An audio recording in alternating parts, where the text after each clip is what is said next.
It won't last a year. You don't even make spring training at this point. So we're going to skip that, but we're going to get to our new favorite segment, if you will. Oh, yeah. It's the Road to WrestleMania.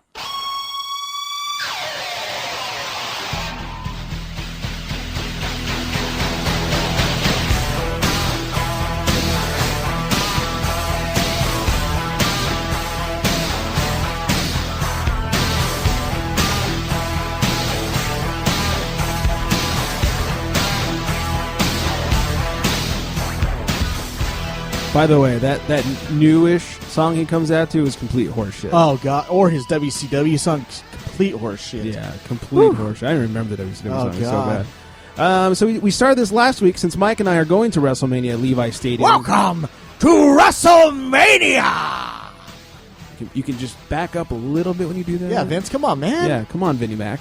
So let's talk. Last week we talked about possible rumored matches. There's a few more that have hit the market since last week. Goldust versus Stardust. We see that building. I hope it's back to Cody Rhodes by that point.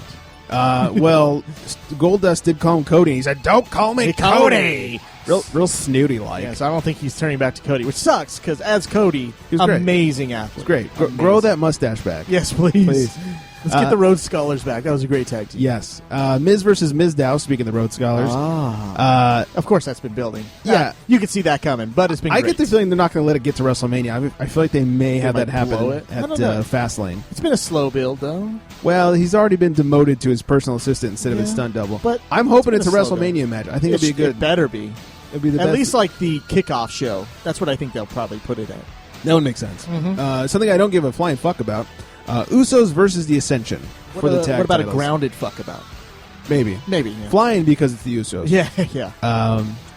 I liked the Ascension in NXT. Until they got here. They pulled them up, and I just can't stand them. It's because they're trying to make them act like the Road Warriors and Demolition and then talk about acting like them. But they're horrible talkers. Right. They were all right in NXT when they weren't writing their scripts out, when they were letting them. Triple H came on, I guess it was Austin's podcast. Oh, yeah. He called out Vince. And was saying that in NXT, they let them freestyle their script or their they promos. go over, let them put it in their own words. Right, they give them bullets just like back in the day, and they have to make a script out of it or a promo out of it, and that's what makes them better. And in hopes of as the talent moves up, they can stop writing scripts. Then stop writing them. The Ascension was doing a lot better in NXT. Exactly. They were way better. Just give them bullet points. Say, hit these bullet. That's Stone Cold. And then hit He hit the bullet points, then hit that stunner. That's right. And drank some beer. That's right. And every time, and everybody loved it every fucking time. Yes. Every fucking time. Every goddamn time. And a match that I'm looking forward to if this happens would be Bad News Barrett versus Dean Ambrose. Oh, yes. That'd be a good match. It would be. They need to build up Barrett, though. Yeah. It's a little low on and then Dean Ambrose. Bringing Ambrose back down. Yeah. They love Barrett. They do. But he should be, honestly, at this point, they should be making him championship level. Because they need a heel other than Seth Rollins. Well, he's got to work his way up. I know. He's got to stay healthy and everything. But, I mean, he's been their guy, the guy they want to push into that main event level for a long time. Obviously, the injuries have kept him down, but what a performer, honestly. Yeah. And Cesaro should be up there, too, man. You should be. Those two are like peas in a pod. Well, Cesaro and Tyson should at the very least be fighting for the tag gold titles. Yeah. Yeah. Let me say this. San Diego Johnny is twatted in. Says Roman Reigns, and by the way, it's at the Charity Strict No E. Roman Reigns will turn heel and become a Heyman guy after Brock loses and goes back to UFC. Bryan will then win WWE Championship. I'm good with all that. Is this like during WrestleMania or is this like after? Not quite sure. We now know that Bryan will face Roman Reigns at Fastlane. And it looks like the winner takes on Brock Lesnar at WrestleMania. And with Bryan winning a 3-on-1 match the other day, clean, not dirty this time. Was this at SmackDown? Maybe that's like either A, he's going to go over Reigns at Fastlane, or B, they're going to put Reigns over and slowly build to the heel turn because they know it's going to be... they're going to have Roman Reigns against the guy that people love the most. And if he beats him, there's going to be boos. It's going to be Roman. They got to use those boos. It's going to be Roman over Daniel with a heel turn. Yeah, because it's like Batista last year. They brought him in as a face and no one liked him. Plus, they've been same thing. Yeah, so you just have to turn him. And they've been booking Brock as a face. The way he won the match at Royal Rumble, he comes out of nowhere as a guy who just got his rib broken, and he jumps up into the ring and just decimates Seth Rollins. Right. And wins the title. It keeps his title. Yeah. That's a babyface booking right there. Yeah. Now, you kind of cleared the air a little bit with the three, was it triple threat match, Daniel Bryan winning clean on SmackDown? I don't watch SmackDown, but on Raw. Well, it was a triple threat. It was 3-on-1. It was Seth Rollins and J&J versus Daniel Bryan. He won clean. I see. Over one of the J&Js, but still. On Raw, it was Roman versus Seth Rollins versus Daniel Bryan for the honor to face Roman Reigns in February, for them the honor to face Brock Lesnar at WrestleMania. They had Daniel Bryan go over, but it was not a clean win. And that angered me. I even texted you about it the other day when I finally watched it. Yep. It angered me that they want him to go over dirty and then go lose to Roman Reigns because it just makes Daniel Bryan look weak. Right, which is funny because it's not working. The fans still love Daniel Bryan so much that it doesn't work, but eventually you're going to fuck it all up. You have this guy who's so over, which is what you want for everybody, and he's there. He's there in the most pure way possible, like Bret Hart over Lex Luger. It's Daniel Bryan over Batista last year, and now Daniel Bryan over Roman Reigns this year. The fans are telling you who they want.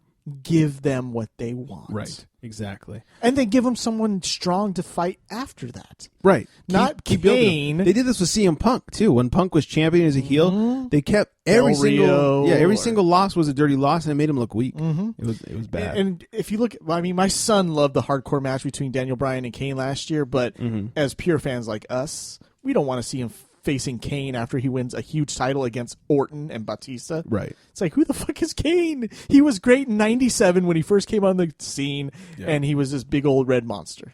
Now he sucks. We're a little tired of Kane. Go back to Isaac Yankem. Die Kane. Whoa. Isaac Yankem. I'd take Isaac Yankem. Yeah. Bret Hart in his book said even as Isaac Yankem, he respected Glenn Jacobs because he was a good, tough worker, and he was as big as he was a safe worker. Everyone says that. CM Punk even said that. They all love him. Edge says he's his best friend. Yeah, CM Punk. Other than Christian, obviously. CM Punk says he's the most gentle guy in the business. So. And the writers love him because he delivers the lines the way they wrote it. That's right. So regardless of how bad they are, he does it right. So that's been our road to WrestleMania. Yeah. Let's move on to the real news. Real quickly, before we go to break, the first black PGA member, Charlie Sifford, died at 92 today. God, God's racist. I know. Killing the black people. Well, he's kind of old. Yeah, I guess. He had it coming. 92. Yeah. Lance Armstrong is hitting parked cars and letting his girlfriend take the fall for it. That guy is so dastardly. Right. You know what it is, though? It's not that he was drunk. It's like when you have an exploded eardrum, you lose your balance. And he lost his balance because he only has one testicle. You can't drive with one testicle. He's walking lopsided. He can ride a bike with one testicle, but driving's a totally different thing, man. Yeah, when they caught up to him, his girlfriend took the fall for him and then later admitted that she was lying on his behalf. She's like, I can't lie for this bastard. Right. He doesn't fuck me well Well, what enough. she said was, if my name gets released out there as someone who hit some parked cars, no one will know who it is. But if Lance Armstrong gets released, then everyone will know. Yeah. I see what she's doing there. She's trying to protect her kids, but stupid. It is stupid. You shouldn't have taken the fall in the first place. You should have said, fuck you, I'm gone. Right. And Game of Thrones actor Hafthor Bjornsson? Hafthor. I love that. It sounds like he's half of a god. Yeah, he kind of is. He's gigantic. He carried a 1,400-pound log on his back for 5 steps. Yeah, fucking ridiculous. Broke a 100-year record. Yeah, he's like 6'8", 6'9". He's huge. He's all stud. He's like 350, 400 pounds of pure muscle. All stud. Ridiculous guy. Yeah, I mean... yeah, sure. Sure, why not? Why not? Yeah. I'd like to see what's in there. Would you? I mean, he's that big. What is he packing? Really? Something nice. If he can carry a big log, I'm sure he's carrying a big log. Yeah, you'd like to see his Peking duck. Whatever that means. All right, let's take a break. This block has gone on very, very long. It has. But thanks to the doctor for joining us. You guys, if you want to learn a little sports medicine, a little about the foot, like I was telling him, I really did listen to an episode today. Yeah. It was pretty good. He, once again, is on the Sports Doctor. That's the name of the show. You can get it at sportsdoctorradio.com or healthylife.net. You can get him on Twitter at sportsdocradio, and he's also on Facebook as well. Anyways, we are going to take ourselves a break with the music not so loud. Replenish the beer situation. We need to refill our whole beer situation because I could use 4 or 8 more. Yeah. I'm actually feeling really good tonight. I'm feeling fantastic right I took now. my Alpha Brains. Yeah. I did some. I took my Alpha Brain too. Warm-ups. Yeah. And I'm good. I took my pills. I had the energy drink, and Yeah. now I'm a couple beers deep. I'm feeling we fantastic. juiced and we're good to go. That's right. Juiced. It was We good. got more juicing coming later, guys. I'd say we do. You can just squeeze it and it comes Stay out tuned for for days. those stories. So in the meantime, thecharitystrick.com, facebook.com/thecharitystrick, at thecharitystrick on the old twat box. 805-419-3679 is the number to call. Sex, text, all that good stuff. With that, we'll be right back, everybody.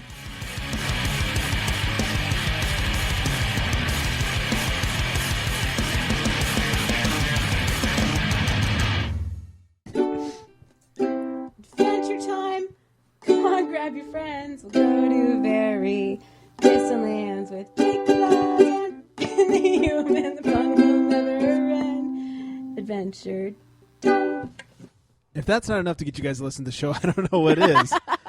Facebook.com/awkward-apocalypse, at awkwardpod on Twitter. Do not forget to email us, awkwardpod@gmail.com. You can always call us, 323-379. 9225. There you have it. We just got our promo. I need more booze. It's Gene and Mike. You're listening to the Charity Strike. Try and keep those earbuds in their holes.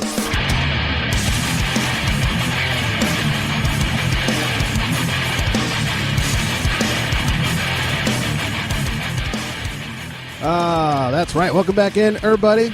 Is everybody in the chat getting tipsy? That's right.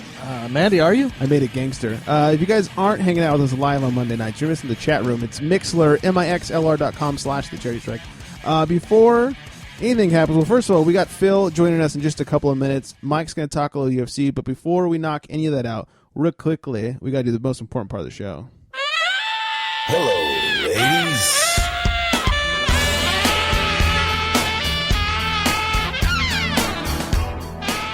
That is right. Today's chick of the day, everybody. Her name is Anna Paula Mancino. Anna Paula, Paula Mancino. She's a volleyball player, and if you do your Google search just right, you're going to find some titties. Not going to lie. She's extremely easy on the eyes, and she might be good at playing volleyball. Who knows? Who really cares, to be honest? But check her out. Anna Paula Mancino. Mike is pulling her up right now in the Google box. Yeah. He's very glad he did. I see 4 eyes. Do you? 4.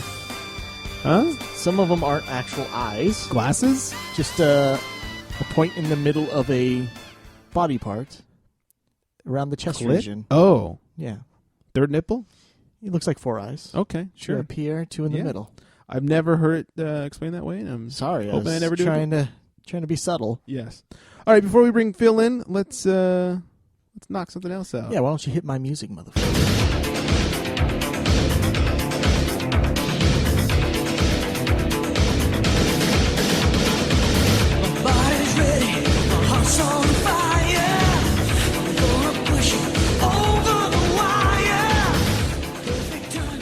Oh, yeah.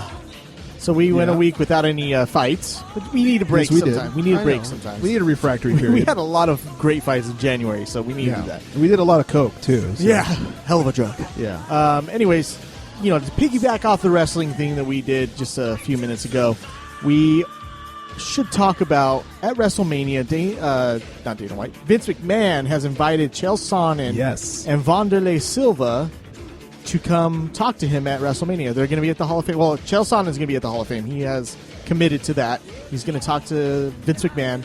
Wanderlei Silva has not committed yet, at least no word yet on if he has or not. They were supposed to fight last year in like July or June. Both of them popped for steroids. In WWE, that shit don't matter. Their wellness program, as long as you stay ahead of it, they're not going to find it, so you're good to go there. So maybe the rumor is he's trying to get a match together between those two as a professional wrestling match. Or at the very least, if you bring Chael Sonnen in, he's a good talker, and maybe you can get him for a good few years left in his athletic prime to fight some wrestling matches. Because they're real. Nice. Yeah. They're real. That'd be kind of cool. I would like to see. I'd like to see Chael Sonnen in the WWE. See what we can do. It's just weird that his best He friend... cut a better promo than half the talent they've got. It's very At true. least half the talent. He can take what's written and make it his own. Yeah. He's not afraid to do so. He's a businessman. He knows how it works, and he knows how to get it done. So maybe we'll see some Chael Sonnen, and maybe Vanderlei would be amazing to hear in WWE trying to read those scripts. He's hard to understand anyways in his broken English. It'd be amazing hearing him say like dumb things like Roman Reigns says, "I went up the beanstalk and then I knocked that giant down that did nothing to me." Who was that? Remember Roman Reigns? He talked about hurting a giant that did nothing to him. No. He did the Jack and the Beanstalk story. Did I fast forward through it? You must have, because it was a few weeks ago, and it was the dumbest thing ever. There's a good chance I fast forwarded through it. You